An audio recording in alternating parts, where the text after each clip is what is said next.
if you saw somebody, you saw a kid on a ledge of a 5,000-meter drop, would you just mind your own business, or would you go ahead and try to do something about it? If you are watching, if you have the ability to stop an earthquake, would you stop it, or would you just let it happen because, well, you're minding your own business? I think it is time for us to look at what's happening, educate ourselves as far as what's happening, and do something about it. The first story that I want to cover today is what very few want to admit. But we had a great, from fundamentals, I'm not talking on a personal basis, because there's a lot of problems with our economy.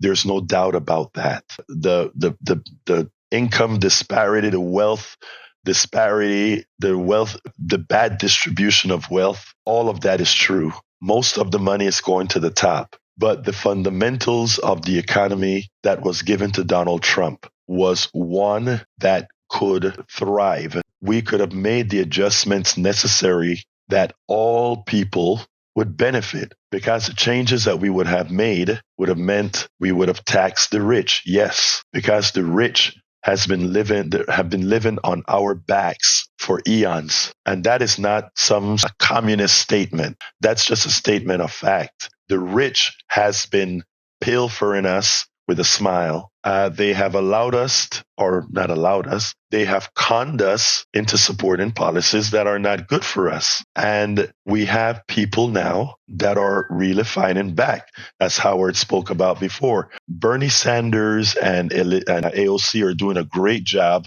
going around the country. We have a lot of neoliberal Democrats talking about, are they the best messengers?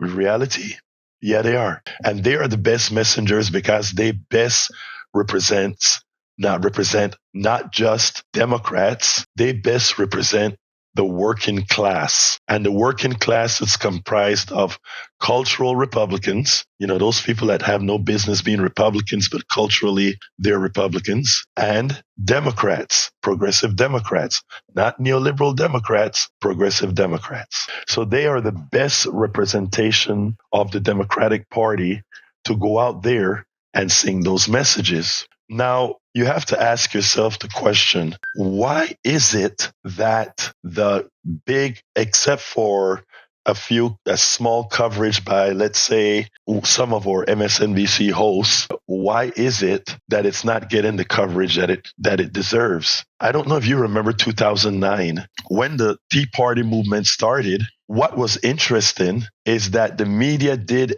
everything to attempt to make that movement seem bigger than it was. Let me tell you, I was an integral part of there was a whole lot of Vance, who works for Obama, had a movement. It was a liberation movement that we worked on, and we would fly to DC often to work on this movement of people getting engaged. And we would go on the mall, the National Mall, and we would see all these cameras, ABC, CBS, NBC, with probably 30 or 40 Tea Partiers with your crazy hats and all of that on. And they would all have those those tight shots, where when you see it on TV, you'll see 10 people in the shot screaming. And to the TV audience, it looked like there was a whole lot of people. But being there in real time, there were very few people. Coffee Party, we had a big event on the mall. I think it was 2010. And, we were supposed to bring in about 6,000 people.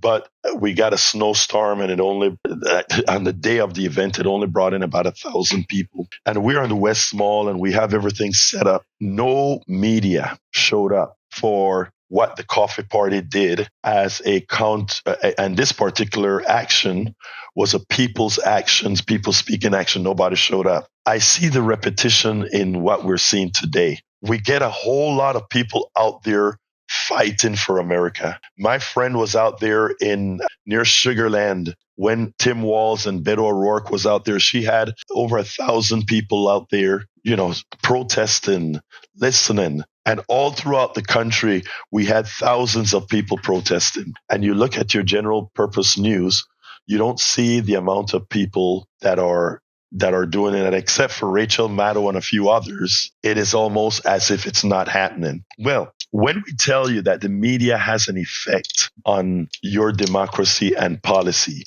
that is what I'm talking about. If Americans don't know that Americans are fighting for their freedom, if Americans don't know that Americans are out there fighting for their Medicare, their Medicaid, their SNAP, their Social Security, and their leave of their work leave, and all. If Americans don't know that, then it has a tendency for people who are not in the know to throw their hands up and say, "Well, things are never going to change." I want to let you know that your American brothers and sisters are out there, and they are out there educating themselves about the fraud that's occurring in our national politics. And they're also out there participating in making sure that people know what's happening.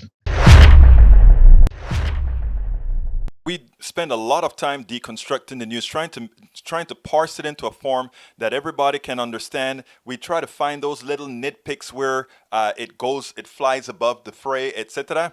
If you really like these videos that we do, I want to ask a big favor. Please go ahead. Number one, subscribe to our channel, and number two, please join if you can. Thank you so kindly for watching. Keep watching. Please remember to share. We must populate the entire internet with our progressive message, a message that we know is what most Americans say that they want. So help us, please join.